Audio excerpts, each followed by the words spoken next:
They didn't say no because she wasn't good enough. They said no because she didn't look like the others who got a yes. In a world where quiet doors stay closed to loud talent, a 12-year-old black girl brings her chessboard to the hallway and changes the rules, one silent move at a time. When the biggest name in the game calls her coach, the question isn't whether she belongs, it's why it took so long for anyone to notice. Before we dive in, let us know where in the world you're watching this from. And don't forget to hit that subscribe button, because tomorrow's story might just checkmate your expectations. Monica Phelps had that kind of stare, the kind that made grown folks shift in their seats. Sharp, still, like her mind was already 20 moves ahead of whatever you were about to say.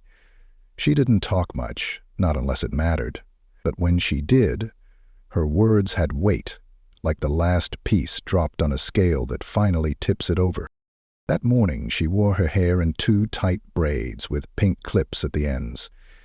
She'd put on her best jeans and her ironed purple hoodie with a little white rook stitched on the chest. It was hand-embroidered.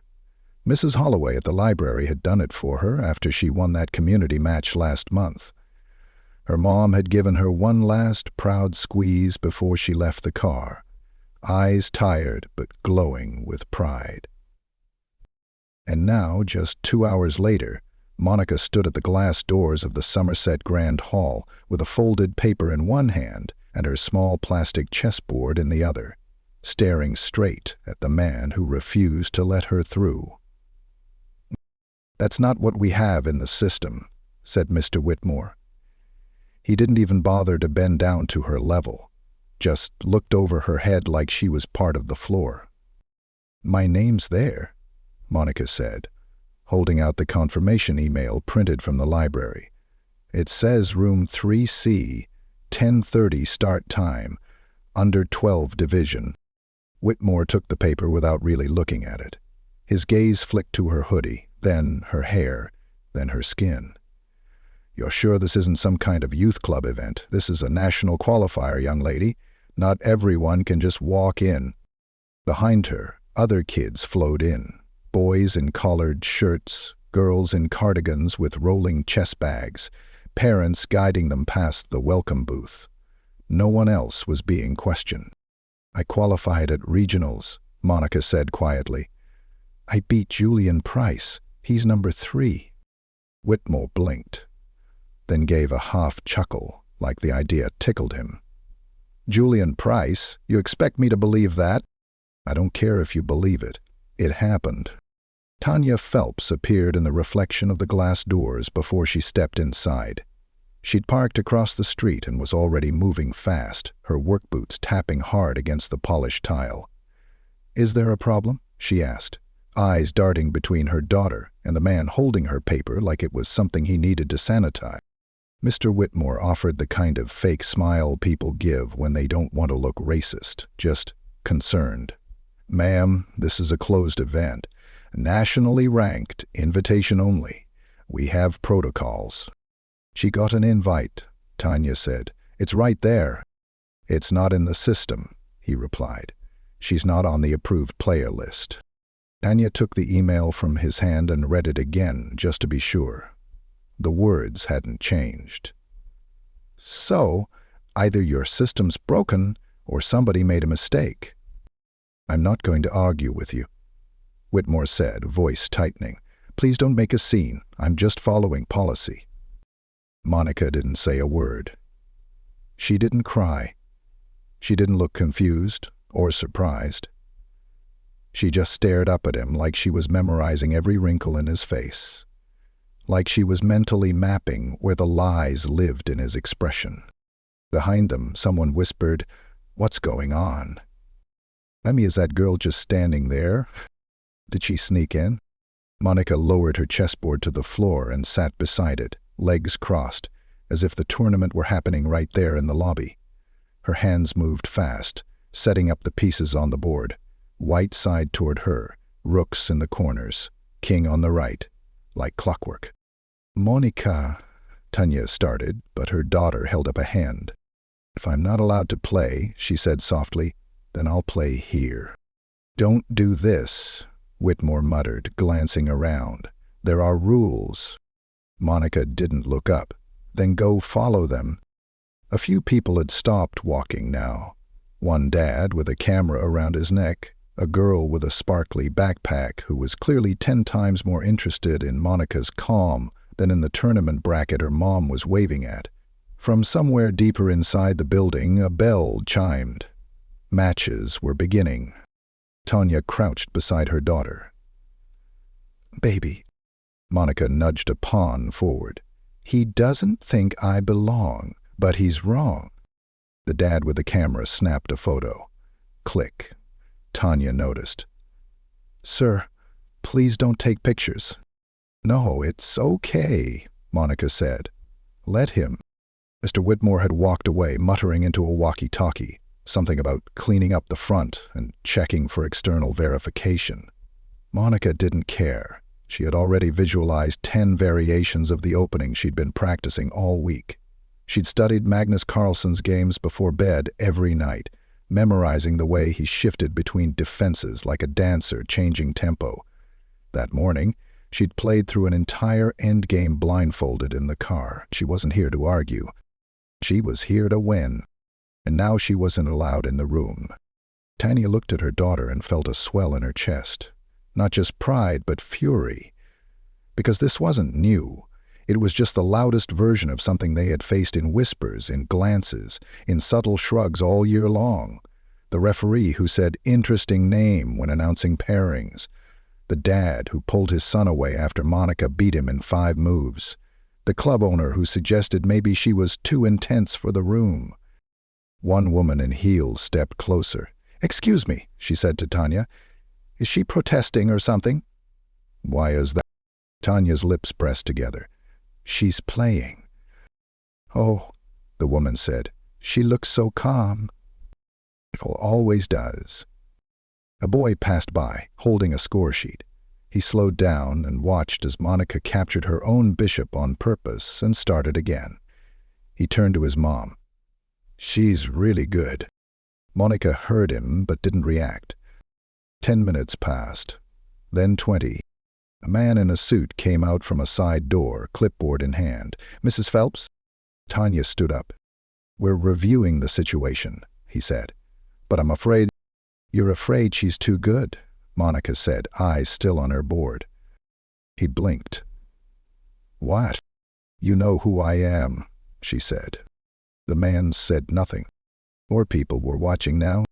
One of the younger players broke away from his group and walked over, kneeling across from Monica. "You mind?" he asked. She shook her head. He started helping her reset the board. Then another came. And another. A circle was forming. Kids, parents, even one official, around this girl who wasn't allowed to play, but had already commanded the room. Tanya stood behind her daughter, arms crossed, eyes locked on the suits trying to make this disappear. No one noticed the silver SUV pulling up outside. Not yet. There was no nameplate on the door, no fancy apartment buzzcode, no gym downstairs or doorman in a pressed uniform, just the peeling blue paint of Unit 4B and the echo of shoes on old hallway tile, the kind of place where people kept their heads down and their business to themselves. Monica never minded it, though. The walls may have been thin, but they held the sound of her mother's footsteps, the smell of buttered rice cooking on the stove, and the familiar creak of the kitchen chair she always sat in when she played.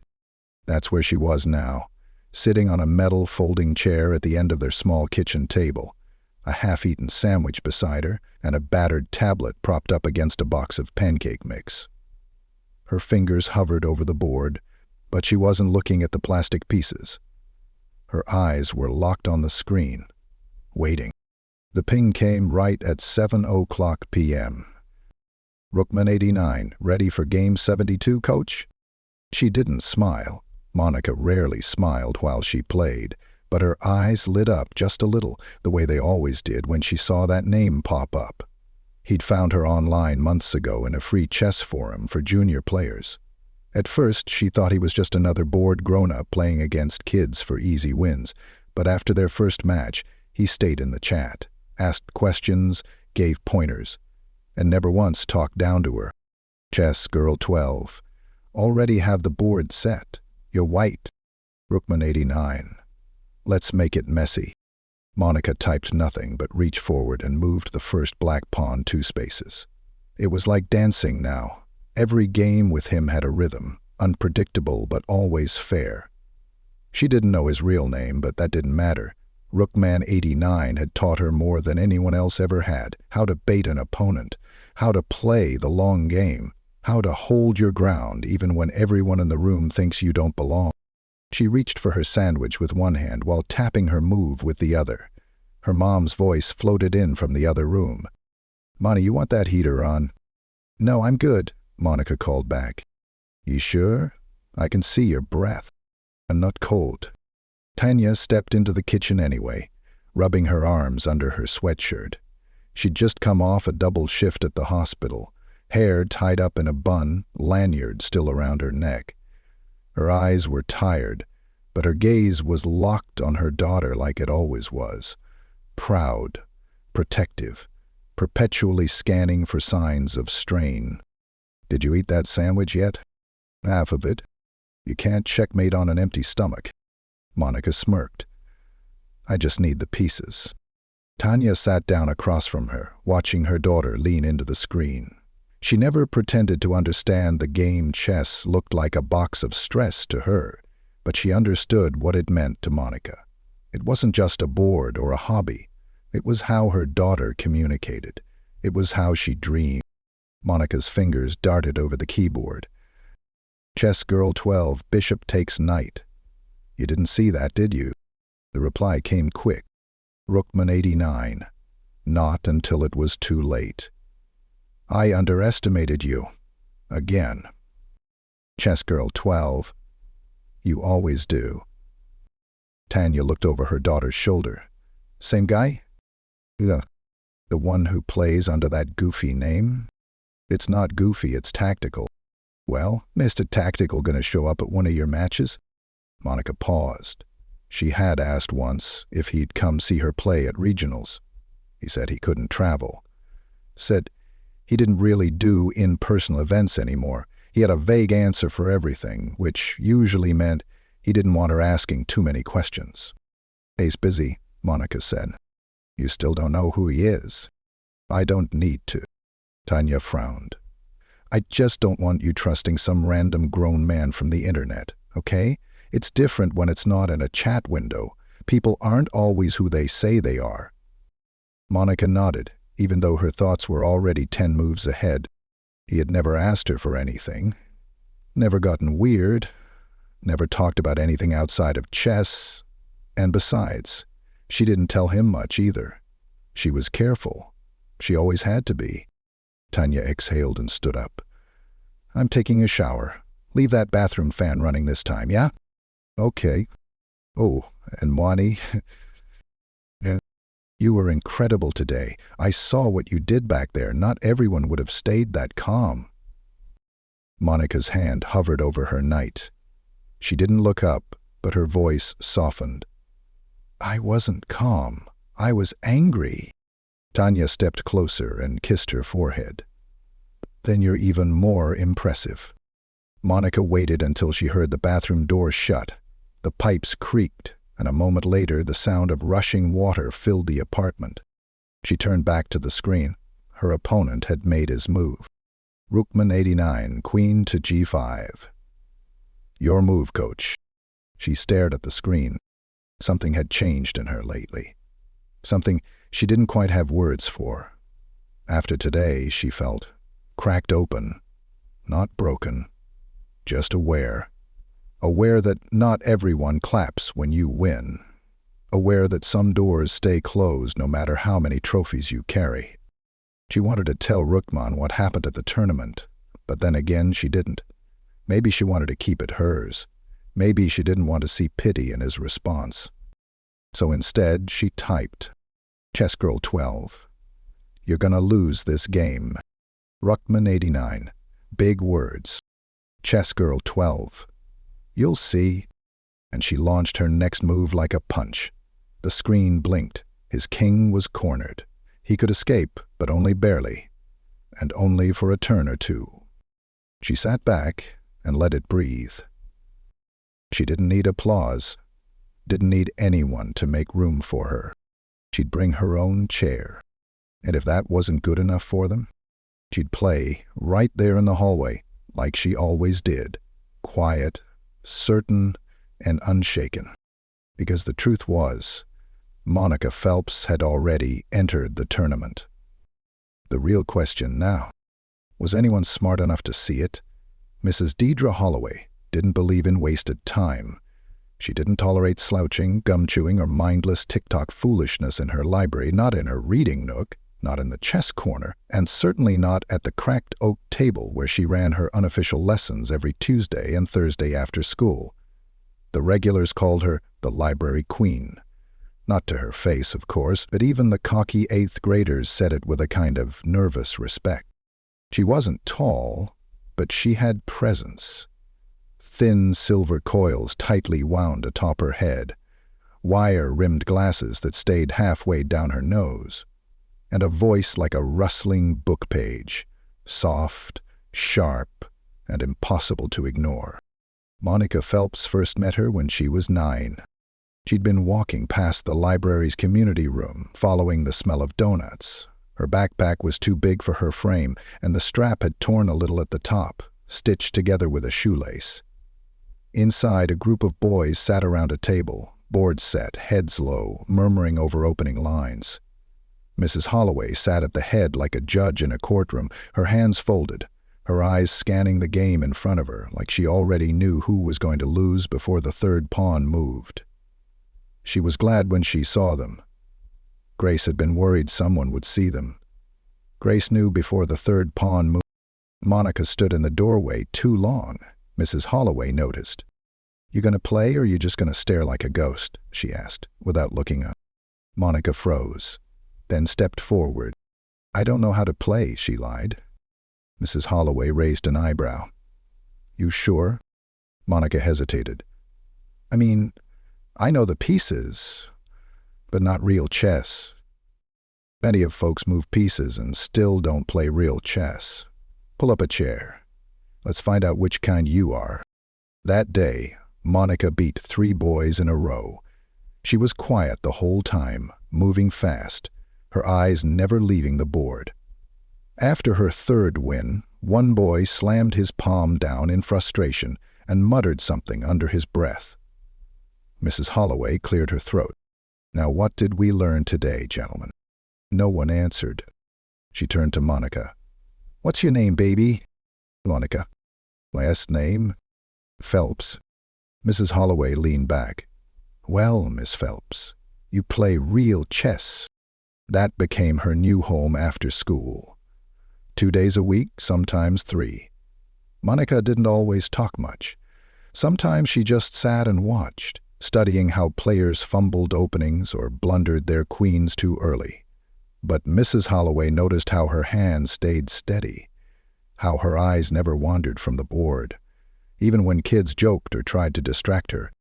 She never asked Monica why she stayed so late, but she made sure there was always a chair open and donuts when she could afford them, and quiet when Monica needed it.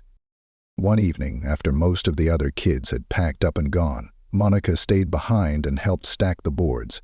Mrs. Holloway sat across from her, arms crossed, watching. "You play like someone who doesn't care about losing," she said. Monica shrugged. "I don't care about them winning." Mrs. Holloway nodded slowly. "You ever thought about tournaments?" Monica hesitated. "They cost money." "Not all of them. My mom works late. Library's got bus cards. I don't have a real chess clock." Mrs. Holloway pulled open a drawer and dropped an old, scratched timer on the table. "Now you do." Monica blinked. "That's yours." "And now it's yours." The next week, Monica showed up with a binder.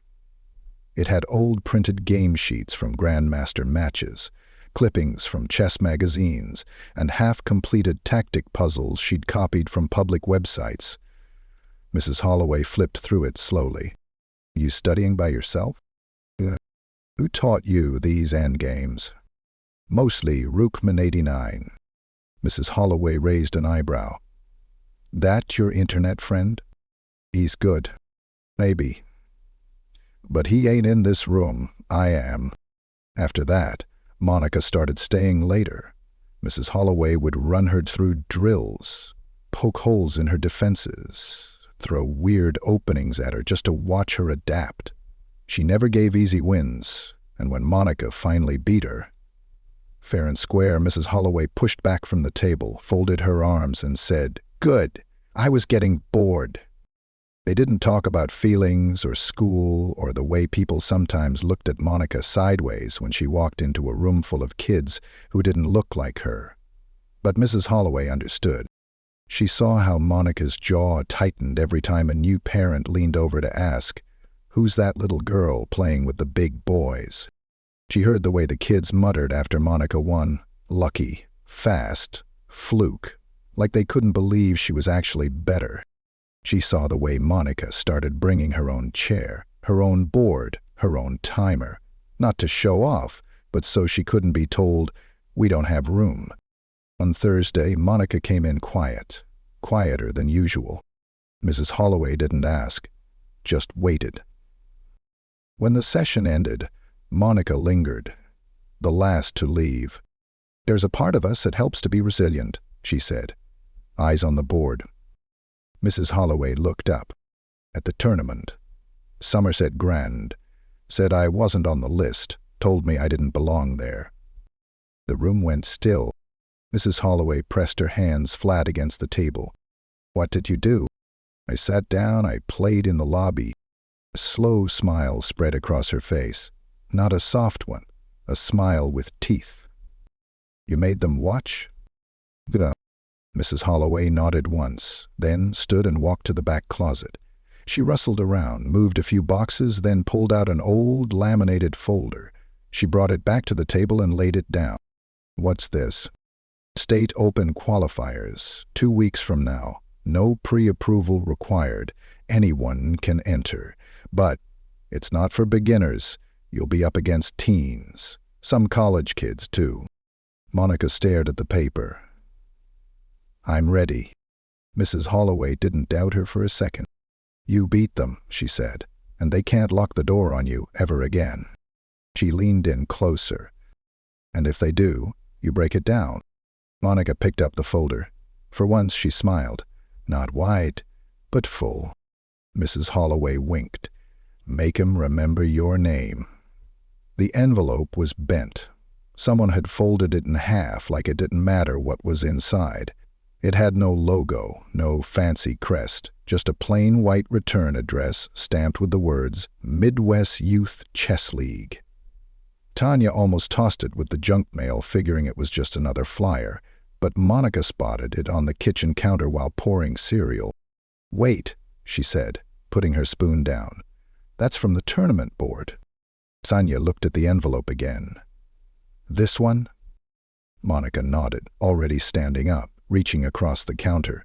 She tore the seal carefully, as if the paper could vanish if she opened it too fast. Her eyes scanned the letter in one long stretch. Tanya watched her daughter's mouth go still. "What is it?" Monica blinked once, then looked up, her voice quiet. "I'm in." Tanya grabbed the paper, reading over her daughter's shoulder. It was written in flat, formal language. "Congratulations. You are officially invited to participate in the 2025 Statewide Chess Open, Youth Division, held at the Prairie Hill Civic Center. Your recent performance in regional qualifiers has earned you automatic eligibility. Date, Saturday, April 5. Check-in, 8:30. MME. Start time, 9 o'clock a.m. sharp. Division, U14, under 14. At the bottom was a signature. R. F. Whitmore, Tournament Director. Tanya felt her chest tighten. She hadn't seen that name since the Somerset incident. She'd replayed his smirk in her mind 100 times, the way he dismissed Monica like she was an accident. And now he'd signed this invitation like nothing had ever happened. "Then why do you keep stop you this time?" Tanya whispered. Monica just nodded, calm, like she already knew. Later that evening, they cleared the dining table. Tanya brought out a yellow folder filled with printed directions, bus timetables, and her worn-out notebook labeled expenses. Monica pulled out her chess timer and started practicing against herself, running through endgame drills, resetting the board every few minutes. Tanya scribbled numbers underlined in red: gas costs, toll fees, sandwiches from home. "We'll leave early," she muttered. "No traffic that way." "Can we stop at the library on the way?" Monica asked. Tanya glanced up. "You want to see Mrs. Holloway?" Monica nodded. "She said to let her know when I got in. She said she'd make a call." Tanya wasn't sure who Mrs. Holloway would be calling, but she knew better than to question the woman.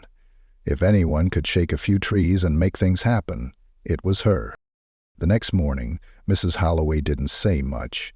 She just handed Monica a manila envelope with a typed note clipped to the top. "Player pass confirmed. Monica Phelps, official U14 entry. No escort needed at check-in." Below that was a small badge with her name laminated in bold, clear letters. Monica smiled. "Thank you," she whispered. Mrs. Holloway put a hand on her shoulder. "Now, go remind them why paper invitations aren't the only thing that makes someone belong." On the day of the tournament, the sun hadn't even risen when Tanya turned the key in their old sedan. The engine coughed once, then roared to life. Monica sat in the back seat, headphones in, eyes closed, mouthing the steps to her opening lines like they were lyrics. She didn't need music, she just needed silence. They hit the road before the buses ran, before the bakery opened, before the day had a name. At 7:47 a.m.t., they pulled into the lot at Prairie Hill Civic Center, a wide, flat building surrounded by trees and kids in pressed dress shirts. Some had suitcases on wheels with their initials embroidered on the front. Others had parents carrying folding chairs, coolers, or collapsible tables. Tanya pulled their lone duffel from the trunk. "We packed light," she said with a smile. Monica slung her backpack over one shoulder and stepped toward the entrance. Inside, the building smelled like linoleum and coffee. Large signs hung from the ceiling. "Registration this way. Restrooms. Spectator area." Volunteers in blue lanyards buzzed from table to table. "Check-in?" Tanya asked a woman near the front. "Just down that hallway, room 2B." Tanya took Monica's hand and led her down the hall. Room 2B had a line. Kids filed in one by one, handing over forms or IDs, getting their names crossed off lists. At the front of the line stood a tall man with slicked-back gray hair and a clipboard. His badge read, "Whitmore, Director."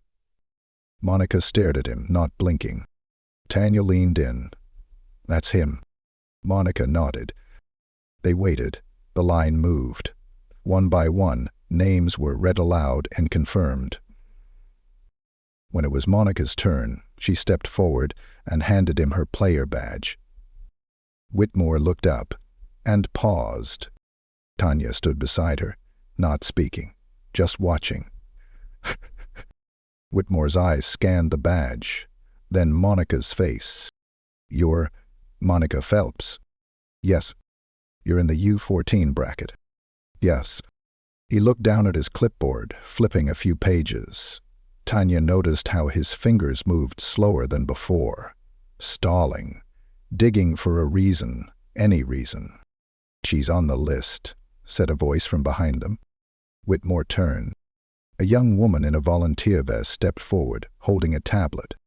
"Pre-cleared. Mrs. Holloway submitted her entry. She's good to go." Monica didn't move, didn't blink. Whitmore gave a tight nod. "Very well." He stamped the badge and handed it back. Tanya took it, her hand brushing his just long enough to feel how cold it was. As they walked toward the main room, Monica whispered, "He remembers me." "Good," Tanya said. "Let him." The main hall was wide and filled with rows of long tables, each set with chessboards and timers. Players milled around, finding their stations. The energy buzzed. Not like chaos, but like electricity before a storm. Monica found her seat, table 19. A tall boy with curly brown hair was already seated across from her. He glanced at her badge, raised his eyebrows, and offered a quick, polite smile. Monica didn't smile back.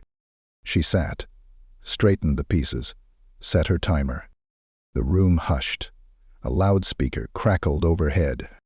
Players, welcome to the 2025 Statewide Youth Open. Round 1 begins in 2 minutes. Please take your seats and prepare your clocks. Tanya stood at the far end of the spectator barrier. She waved once. Monica lifted her hand without looking. Then her eyes dropped to the board. White pieces in front of her. First move. She reached for her pawn. Can begin. The fourth move was a trap. The boy across from Monica didn't know it yet, but his knight was already in danger. His fingers hovered above the piece. His brow furrowed like he smelled smoke, but couldn't see the fire. Monica didn't move. She sat still, elbows off the table, hands resting in her lap. Her eyes didn't blink. They never did when she was reading someone. She didn't care that he was older or taller, or wearing a team polo shirt from some private academy where coaches taught kids to memorize openings like multiplication tables. All she cared about was the line he'd just stepped into, and whether he'd see the rope tightening before she pulled it. He moved. And just like that, the board was hers. 16 minutes later, Monica tapped her clock one last time and leaned back. The boy stared at the board, disbelief creeping up his neck like a rash. He reached for his king, paused, then gently tipped it over with one finger. His coach, standing near the water table, didn't even wait to hear what happened, just turned away with a sigh and scribbled something on a clipboard. Monica stood, quietly collected her pieces, reset the board, and walked away without a word. At the score table, the volunteer glanced at her slip. "Another win?" the woman asked, almost surprised. Monica nodded. "All right, you're 3-0. Round 4 starts in 40 minutes. Take a break, sweetie. You're on fire." Monica walked toward the hallway that led to the snack tables. She didn't feel on fire. She felt like she was doing what she'd always done. See the pattern, find the weakness, wait for the mistake. The game was simple. It was the rest of the world that made things complicated.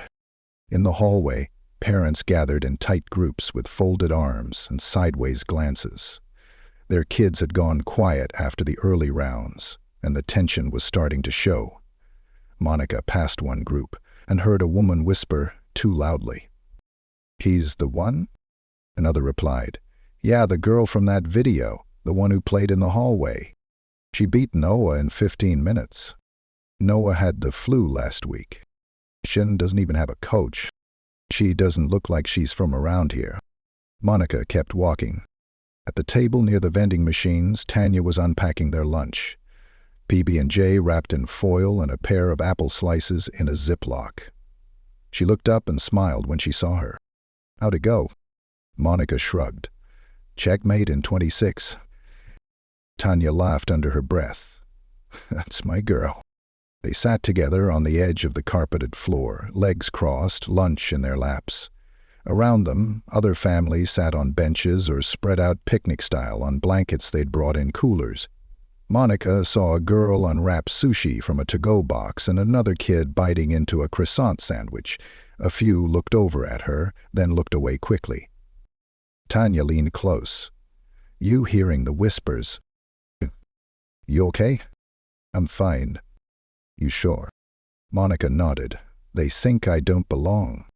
"Well, they're wrong." "I know." Tanya handed her a juice pouch. "Want me to go say something?" Monica looked up, alarmed. "No, please." "All right," Tanya said, raising her hands. "Just know I've got words loaded up and ready." They sat quietly, chewing. Around them, more kids were coming in, pulling out score sheets, going over games with parents. Monica watched them, studying how they reacted to losses. Some shrugged, some cried, some pouted like they'd been cheated. She noticed how the judges walked by her table a little slower, how her name always made them double-check the bracket. She finished her sandwich, wiped her hands on a napkin, and stood. "I want to warm up before round 4. Tanya nodded. "I'll be right here." Monica walked to the practice area, where a few extra boards had been set up on side tables. One was open. She sat down, reset the pieces, and started running drills. Pawn-end games, king triangulation, under-promotion lines. It was the part of her that never got tired. The part that made everything else feel far away. She didn't notice the boy watching her until he spoke. "You'll play fast." She looked up. He was white, maybe 13, freckles across his cheeks, a lanyard from Ridgeview Prep around his neck. His tone wasn't rude, but it wasn't friendly either. At first, he made it clear that nobody asked him to pay attention. "I play clean," Monica said. He sat across from her without asking. "Want to play a blitz round?" She didn't answer right away. Then, 3 minutes each. No takebacks. He nodded and started the clock. They played. He opened with the Queen's Gambit. She declined it and baited him into a trap by move 6. He caught it and tried to counter with a knight fork. She neutralized it by giving up a rook to gain tempo. He blinked. She was down material but controlling the board. "Where'd you learn that?" he asked. "Studied." "You in a school team?" "No." "Private coach?" "No." He paused. "You don't look like the kind of kid that wins 3 rounds at state." She didn't flinch. "You don't look like the kind of kid who says smart things out loud." A few kids nearby chuckled. He flushed. "Whatever. I was just saying." "I know what you were saying." She made her final move, slammed the cock and sat back. "Checkmate." He stared at the board, then stood and walked away without another word. Monica reset the board slowly, alone again. From behind her, a soft voice said, "That was brilliant." She turned. A girl in a green hoodie stood there, smiling nervously. "Can I play next?" Monica nodded once. "Sure." She moved the pieces back to their squares, straightened the pawns, and tapped the clock. By the time round 4 started, the word had spread. Monica Phelps was not someone you wanted to sit across from. Not if you were careless. Not if you thought this was going to be easy. As she walked back to table 12, she passed 2 women standing near the score table.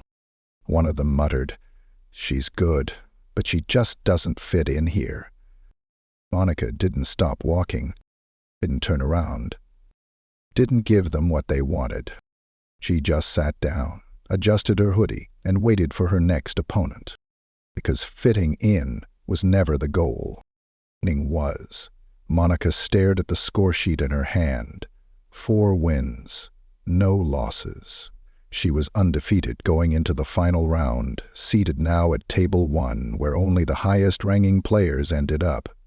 Her fingers felt warm, her eyes focused, but inside something heavy sat in her chest. Not nerves, not fear, just the quiet, familiar pressure of walking into a space already convinced she shouldn't be there.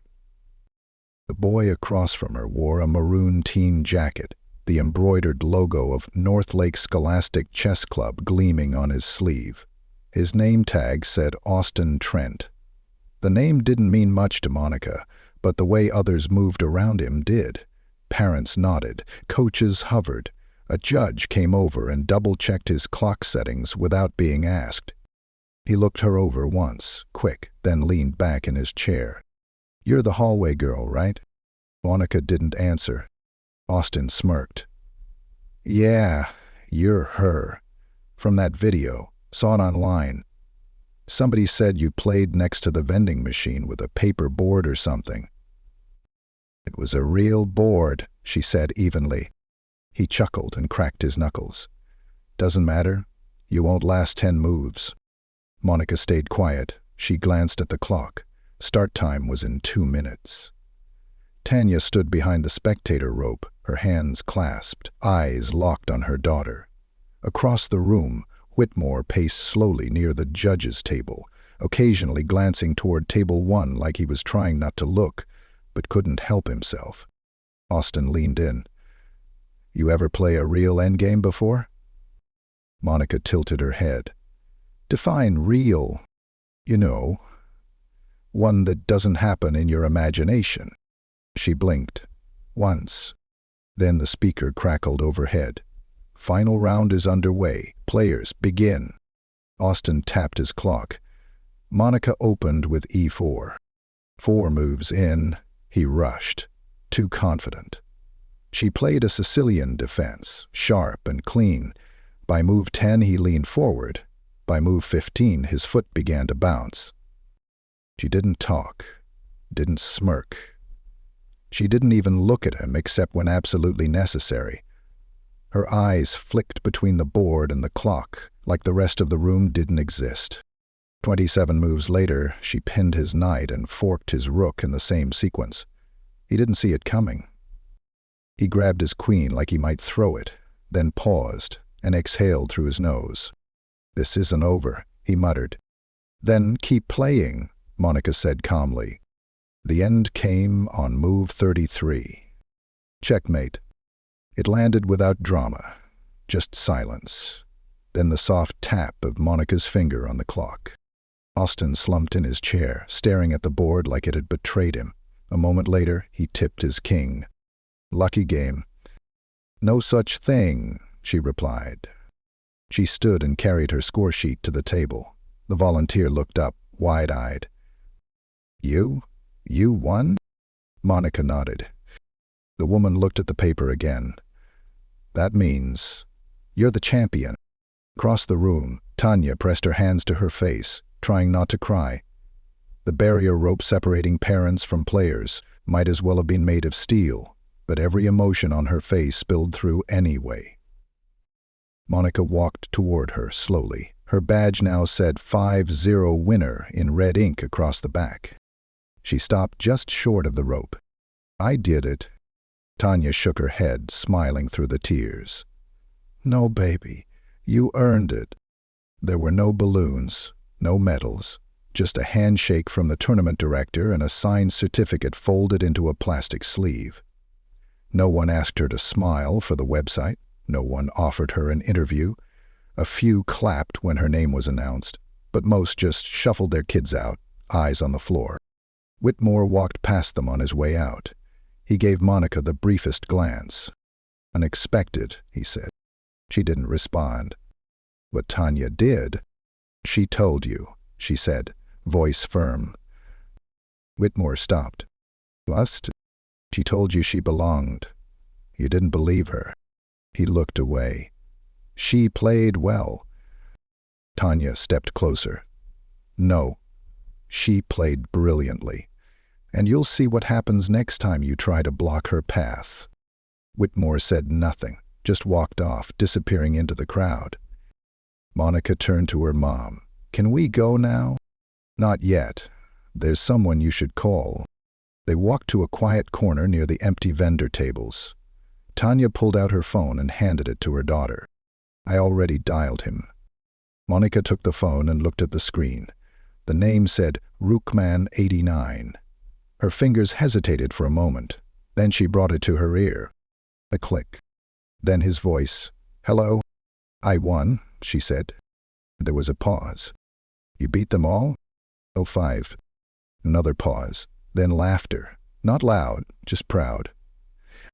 "You really did it." "You sound surprised." "No, just proud. I wish I could have been there." "You were," she said quietly, "in every move." "Can I ask you something?" he said. "After everything they did, after how they treated you, why didn't you quit?" Monica looked across the room. Kids packing up.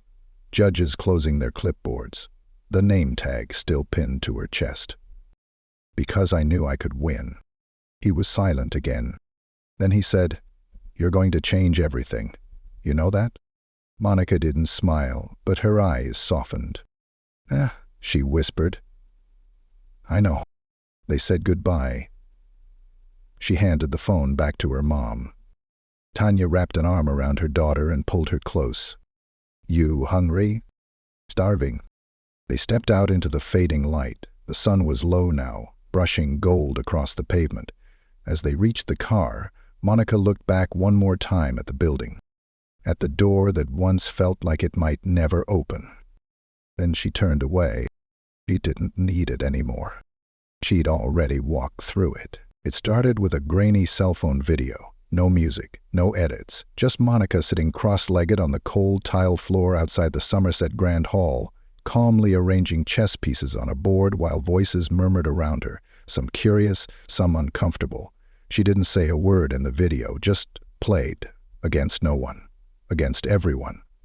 The camera caught the way her fingers moved across the board like it was second nature, like she was conducting a quiet rebellion with every pawn advance. The caption read, "They told her she couldn't play, so she played anyway." By the time Monica woke up the next morning, the video had over 300,000 views. She found out from a text message from Mrs. Holloway. Turn on the news, now. Monica slid out of bed, grabbed the remote, and turned on the tiny TV sitting atop their old dresser. The screen flickered to life.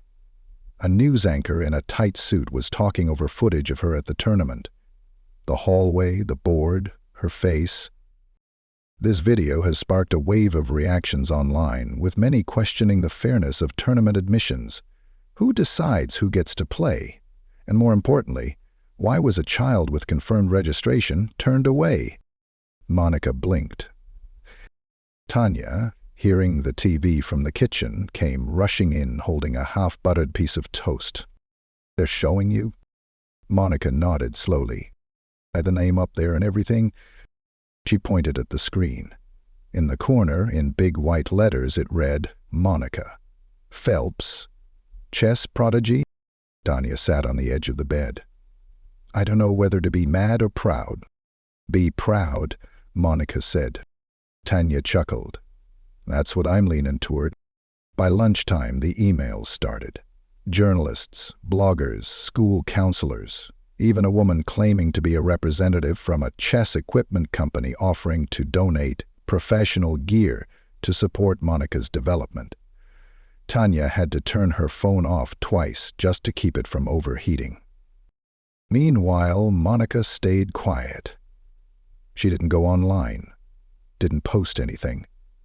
She spent her afternoon at the library with Mrs. Holloway, reviewing a match she'd already memorized from start to finish.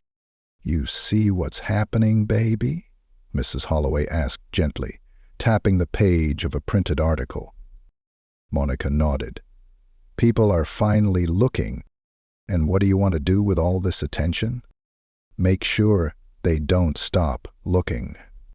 Later that day, while Tanya was folding laundry and Monica was running puzzle drills on her tablet, the doorbell rang. They weren't expecting anyone. Tanya peeked through the peephole, then opened the door slowly. Standing on the other side was a tall man in a charcoal coat, sunglasses tucked into his collar, holding a manila envelope. Can I help you? Tanya asked cautiously. Ma'am, my name is Jordan Kimball. I represent the National Scholastic Chess Federation. Tanya blinked. That's a mouthful. He smiled. I know. May I come in for just a minute? She hesitated, then glanced back at Monica, who was peeking out from behind the hallway corner. Tanya stepped aside. You've got 5. He stepped in and handed over the envelope. This is a formal invitation for Monica to participate in our upcoming Elite Youth Invitational. It's a national event, top 16 players in the country under 14. Tanya opened the envelope. Inside was a black and gold folder, an embossed letter, and a glossy brochure with photos of past champions. Monica stepped forward, slowly. You want me to play? We do, he said. We've reviewed the footage. We looked into her tournament record. She's a natural. And frankly, she brings something to the game that chess badly needs. Which is? Fire. Monica looked him in the eye. You didn't want me before the video. He paused. You're right. But now everyone else does. And if you say yes, we'll make sure you're not playing in any more lobbies." She didn't respond right away, just took the envelope from her mom's hands and carried it back to the table. "I need to think about it," she said. Kimball nodded. "We'll wait." That night, the house was silent. Tanya sat on the couch, turning the letter over in her hands. Monica lay in bed, tablet on her chest app open but untouched. She wasn't thinking about the games. She was thinking about the faces. The ones that had laughed when she was told she couldn't play. The ones that had stared like she was a stray dog that wandered into a palace. And now they wanted her. Because she'd gone viral. Because she'd made noise. She didn't want to be a story. She wanted to be a player. The next morning, she logged into the same anonymous chess forum she'd used for over a year. There, under the same username ChessGirl12, she sent a private message to the only person who'd believed in her long before anyone hit like or share. To Rookman89. Subject: They finally noticed. Message: I won the state open, they turned me away, but I came back and won it all. Now they're offering me a spot in some elite invitational. The reply came a few hours later. From Rookman89. Subject: Of course they did. The message: I saw the video. You looked like a queen who didn't need a crown. You should take the invite. Make the room yours. Monica stared at the message, then typed one back. Message: Only if you come watch. You promised one day you would. There was a pause, a long one. Then the next message came. Message: Then it's time. I'm coming. See you soon, coach. Monica's heart thudded once in her chest. She sat back, breathing slow, fingers curling into a fist against her leg. Because now it was real. Not the viral attention, not the headlines, not the invitations. The match she'd been waiting for, her biggest supporter, her quiet shadow, was stepping into the light. And the rest of the world? They were about to find out who Monica Phelps really was. The parking lot outside the Capitol Chess Complex buzzed with reporters, tripods, and camera crews that hadn't been there the year before. Inside, the air was colder than usual, part nerves, part air conditioning, set too high for comfort. Monica Phelps stood in the warm-up room, hoodie zipped, arms folded, trying to drown out the noise with silence. She had already checked in, had her player badge printed in clean block letters, Monica Phelps, U14 Division, Board 4, and made her way past the line of kids trading energy bars and war stories like veterans. She didn't need advice. She didn't need luck. What she needed was the sound of the pieces clicking into place, the rhythm of strategy she'd practiced for over half her life. But today, the rhythm was off. Something was missing. Not fear. She'd left fear back in the Somerset hallway. It was something else. A question circling her thoughts like a rook on an open file. Would he actually come? She sat at one of the empty practice tables and began setting up a board, white on her side just like always. She moved the knight out first, just to feel something under her fingers, then reset. She checked the clock. Still 23 minutes until pairings were announced. Monica. She looked up. A boy waved at her, short, nervous smile, oversized glasses. She didn't know his name, but had seen him at regionals. He pointed at his phone. You're trending again. She raised an eyebrow. Still? He nodded. They got your hallway clip on ESPN. They're calling you the Street Chess Queen. She smirked. Just a little. That's not even a real title. Better than Root Girl. That one made her laugh. But the warmth passed quick. She looked back toward the entrance. Still nothing. The tournament director's voice crackled through the loudspeakers. Players, please report to your designated boards. Round 1 begins at 9:00. I am in sharp. Tanya appeared at her side holding a banana and a water bottle. You ate? half a granola bar. That's not food. You need something real. Monica shook her head. I'm good. You nervous? No. Tanya looked into her daughter's eyes. Still waiting for him? Monica said nothing. Tanya sighed, tucked a loose braid behind her daughter's ear, and kissed her forehead. Then go win without him, just like you always do. Monica stood, board in hand, and walked toward the competition room. It was massive. Tables stretched wall to wall, row after row of quiet chaos. Coaches whispered into ears. Judges checked clocks. Cameras hovered near the front row, and at board 4, a boy in a gray jacket sat with perfect posture and a laminated card reading, Caleb Frost, National Rank 7. Monica sat across from him. They nodded at each other, civil, focused. Caleb leaned forward. You're the one who made that guy resign in under 6 minutes, right? Monica nodded once. Cool, he said, as if he wasn't about to try and crush her. The room fell into hush. Round 1. Begin. He started. Monica opened with D4. Caleb countered with the Nimzo Indian defense. She smiled.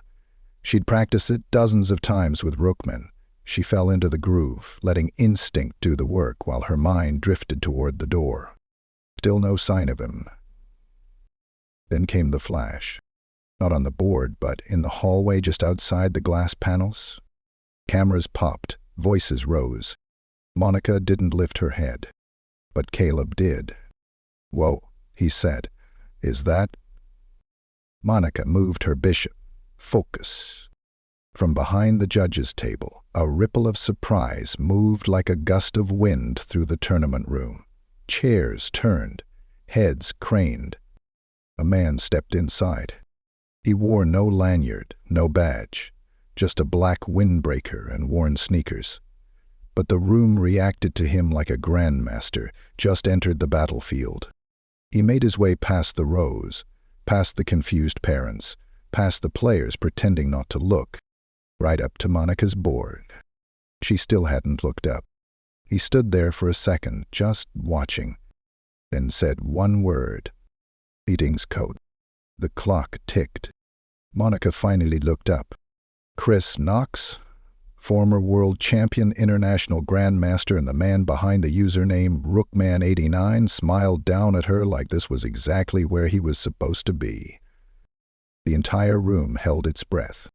Monica blinked. Took you long enough? He shrugged. Had to park. Caleb stared, eyes wide. Wade. He's your coach? Chris leaned down beside Monica. Not her coach. Her student. Another flashbulb burst from the back of the room. Monica moved her knight. Game's still going, she said. Chris grinned. Then I'll watch. From the back. Like always.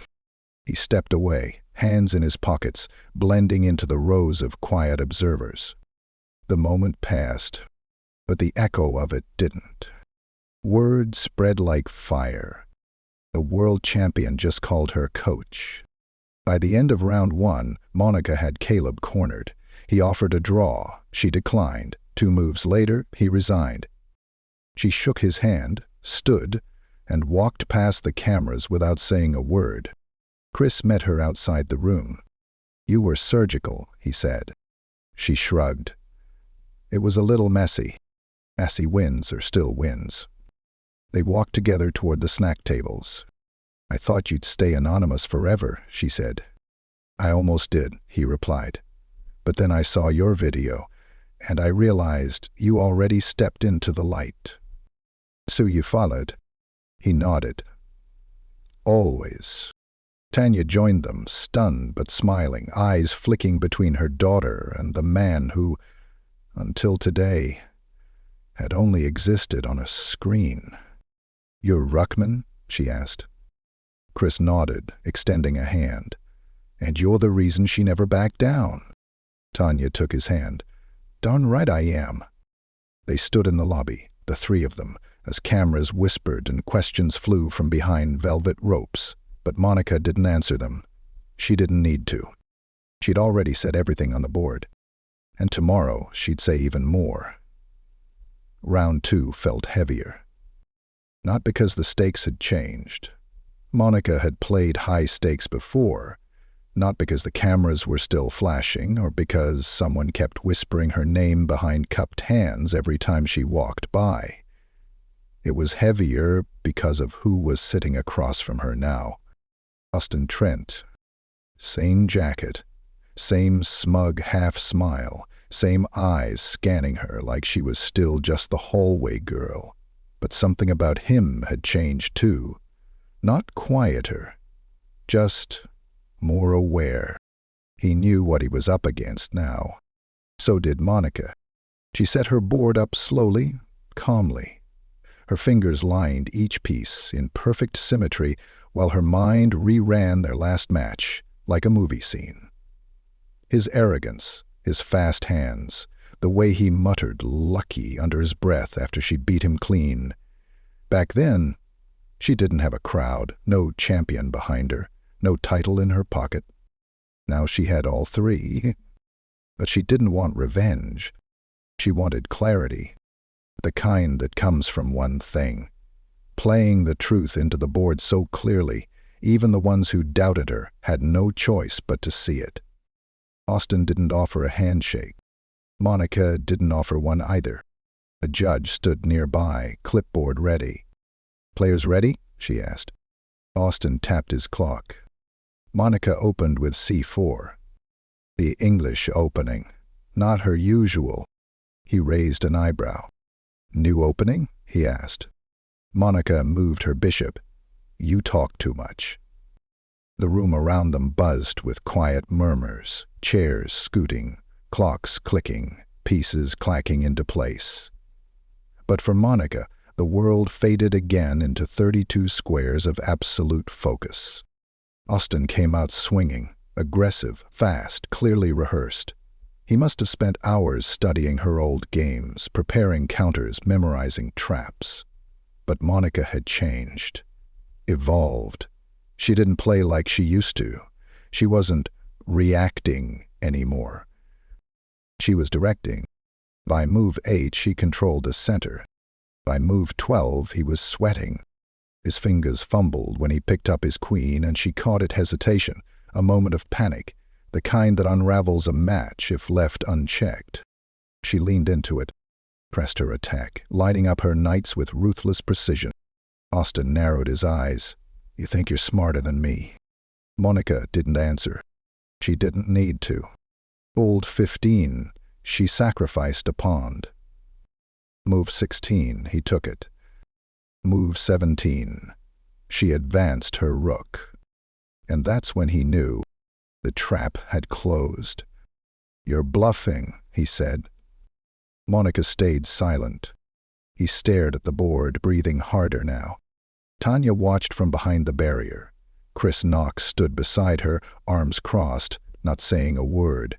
He never coached during matches, never offered tips. He knew Monica didn't. She'd built this game herself. Austin looked up. "You think I'm going to choke again?" Monica's eyes met his. "I don't think. I know." She moved her queen. His face froze. He scanned for options. None clean. He stalled. Burned clock? Glanced toward his coach, who shook his head slowly. Austin sat back, glaring. "Guess everyone gets lucky twice." Monica's voice didn't rise, but it cut deep. "This isn't luck. This is what happens when I'm given a seat at the table." Then she delivered the final move. Checkmate. The judge stepped forward and nodded. Game over. Winner, Monica Phelps. No applause. Just silence. And one breathless ripple moving through the room like thunder, far off. Austin stood slowly, his face blank. He stared at the board like it had personally betrayed him. This time, he offered his hand. Monica shook it. He didn't speak again. As he walked away, Monica sat for a second longer, letting the shape of the board settle in her mind. Chris walked over from the rope. "Clean," he said. dangerous, and elegant. Monica stood, finally smiling. I wanted to crush him, but make it quiet. Chris grinned. That's the scariest way to win. She walked off the floor, badge swinging against her chest. Tanya opened her arms, and Monica folded into the hug without a word. Behind them, a few kids stared. One leaned over to another. She beat us two again. He had 3 months to prep. She didn't even need that. A small girl with curly hair tugged her mother's sleeve. Can I be like her? Monica didn't hear it, but she would have smiled if she had. In the hallway, she checked her bracket. 2 rounds left. She was undefeated. They couldn't say it was a fluke now. Couldn't say she was lucky. Or unknown. Or not ready. Her name was etched in ink now, printed across the leaderboard, standing even with top-ranked players from powerhouse academies and private coaches. The camera crew stayed at a respectful distance, for once. But even through the quiet, Monica could feel it. She wasn't just in the room anymore. She was the story. She walked back to the warm-up area, sat down at an empty table, reset the board, and practiced tactics one by one. Not because she needed to, but because this wasn't the finish line. It was just another move. As a /2, the press didn't wait for the tournament to end. By mid-afternoon, Monica's face was plastered on every blog, sports segment, and news app that gave half a care about youth chess. But it wasn't about the game anymore. Not really. It was about what she'd done to Austin Trent, what she represented. A girl from the South Side with a beat-up travel board, no official coach, and a tournament badge that once came with side eyes instead of handshakes. Now sitting 1 win away from a perfect run in the most prestigious youth event of the year. But inside the building, Monica wasn't focused on articles or headlines. She was thinking about pawns. The way they start off, small, limited, weak even. But if they keep pushing, 1 square at a time, if they make it across the board, they transform into something greater, something that can't be ignored. She stood at her board before round 5, eyes closed, breathing steady. Her hands didn't shake, her legs didn't bounce. All the nerves, the self-doubt, the old fear that used to creep in when people stared too long. Gone. Burned off with each victory. With each moment, someone was forced to admit they'd underestimated her. Across the table was a girl named Eliza Kwan, sharp, composed, highly ranked, and silent as stone. Monica liked that. There was respect in silence. They didn't speak when the clock started. They just played. The game wasn't flashy, but it was precise. Move for move, Monica built her position like a fortress, and Eliza chipped away at it carefully, methodically. They danced through the middle game like 2 artists trading brushstrokes. Neither flinched, neither rushed. By move 22, Monica controlled the center. By move 27, Eliza launched a desperate attack, flinging her queen across the board in a last-ditch effort to break the blockade. Monica anticipated it. She saw it coming 3 moves earlier. She let the queen land, then quietly trapped it. Gasps came from nearby spectators, subtle but audible. Tanya didn't even react. She'd learned to keep her joy tucked away until the final piece fell. And on move 31, it did. Eliza nodded once, respectful, and offered her hand. Monica shook it. No hard feelings, just game. The room erupted, not with noise, but movement. Judges buzzed around her table, spectators craned their necks, volunteers whispered into walkie-talkies.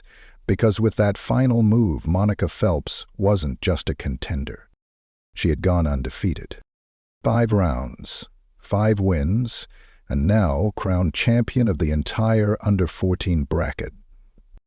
Her name was officially announced over the speaker system, followed by the words, "Perfect score. Congratulations to our U14 division champion, Monica Phelps."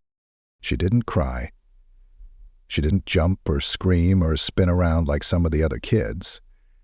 She just exhaled. slow and long, like she'd been holding it in since the first time someone said, "You don't belong here." And when the cameras surrounded her, when the questions came flying, "How does it feel? What's next for you? Did you expect this?" she only answered one. A local reporter leaned in, mic clipped to her collar, and asked, "What do you say to all the people who doubted you, who said you didn't fit in?" Monica stared right into the lens. "I wasn't here to fit in," she said. "I was here to win." The clip aired within the hour. It was replayed, reposted, quoted in headlines, and for every comment calling her arrogant, 100 others called her bold, strong, right. Back in the hallway, away from the crowds, Tanya finally pulled her into a hug that broke both their composures. Monica held her mother like she used to when she was smaller, when the world felt too big. Except this time, she wasn't small. She was the biggest name in the building. Mrs. Holloway called during the car ride home. "You did it, baby," she said, her voice proud and shaky. "You turned their whole world on its head." "I didn't do it alone." "Yes, he did. I just watched." Chris Knox was already waiting at their apartment, sitting on the stoop with a duffel bag in one hand and a paper bag in the other. "I brought cupcakes," he said. Monica raised an eyebrow. "What kind?" "Chocolate. The only kind that matters." They ate on the front steps. No press, no noise, just the three of them under a quiet evening sky where streetlights flickered and the air smelled like someone nearby was cooking collard greens. "So what happens now?" Monica finally asked. Chris leaned back against the railing. "Now, everyone's going to come knocking." "Should I answer?" "Only if it leads to the board." Tanya wiped a crumb from Monica's lip. "I'm just glad you're home." But Monica wasn't done. Not even close. Because justice doesn't stop with a trophy. It doesn't end when the doubters fall silent. It ends when the door that was once closed doesn't get locked again. For anyone who looks like her, talks like her, or dares to be great where they were told to stay quiet. That night, Monica opened her laptop and clicked into her forum inbox. One new message. From U.S. Chess. Future scholarships at nscc.org. Subject, Monica Phelps, invitation and endorsement. It wasn't a question. It was a declaration. She read it, then closed the tab. Because before she answered anything else, she had one more thing to do. She pulled out her notebook, the old one, the one Mrs. Holloway had given her a year ago, and began writing down names. Are the girls, other kids, the ones who played in shadows? Because it wasn't enough to win. She was going to pull them forward, too. One square at a time. 2 weeks after the tournament, Monica stood in front of the glass trophy case at South Willow Middle School. Inside sat a gold plaque mounted on black velvet. Midwest Youth Invitational Champion, Monica Phelps. Below it, the tournament photo. Monica holding her certificate, no smile, just steady eyes. Behind her, a blurred sea of people who once didn't know her name. They knew now. Students passed by in the hallway behind her, whispering. A few slowed down, pretending they weren't looking. One kid paused, then blurted out, "That's her?" before his friend yanked his arm and pulled him down the hall, laughing nervously. Monica didn't move. She just stared at the plaque. Not because it made her proud, but because she could hardly believe it was real. She remembered standing at the same spot months ago, when the only trophies in the case were for basketball, debate, and band.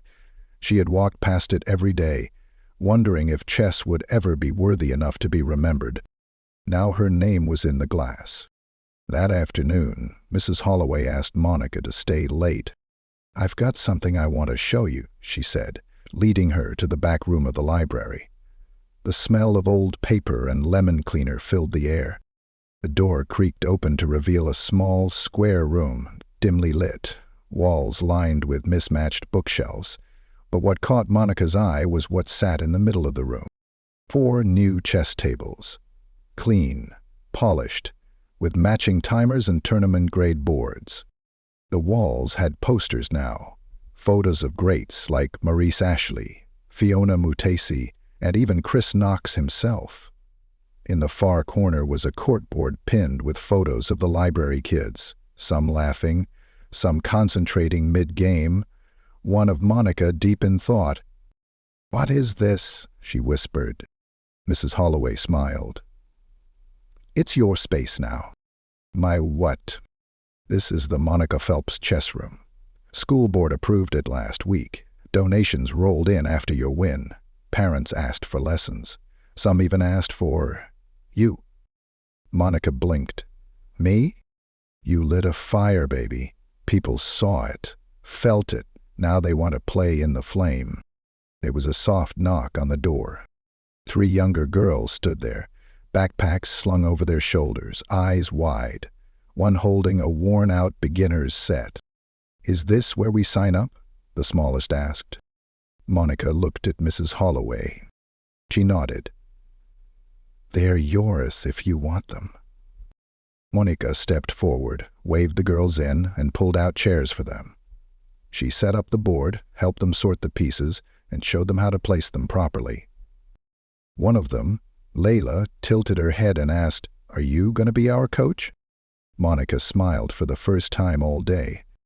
"I'm going to be your guide."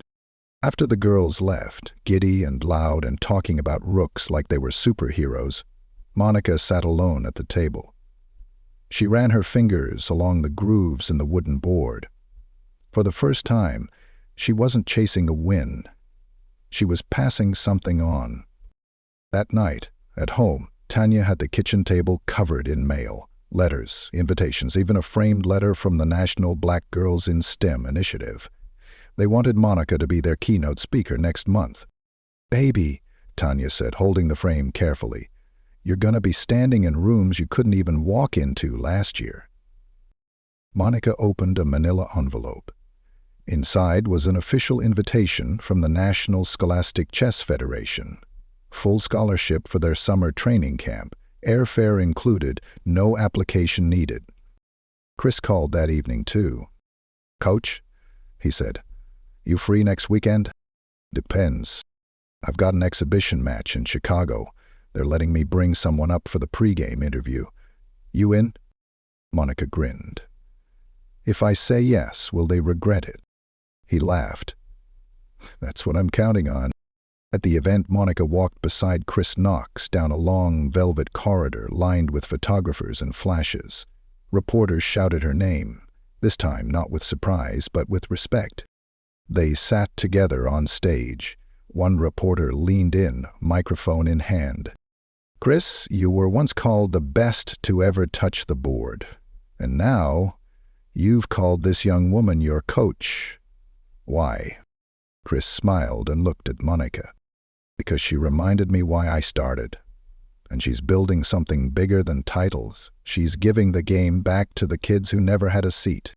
Later, when the lights dimmed and the crowd thinned, Monica wandered to the back hallway of the theater.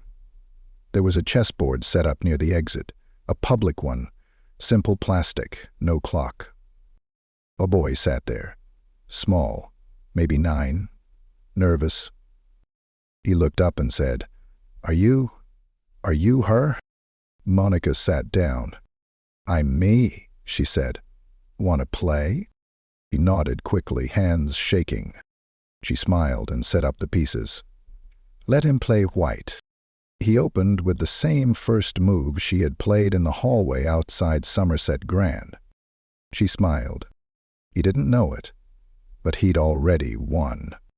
Because he wasn't playing next to a vending machine. He was playing face-to-face with the girl who kicked the door open, turned a hallway into a battleground, and walked out with the whole room behind her. And now, that room was getting bigger.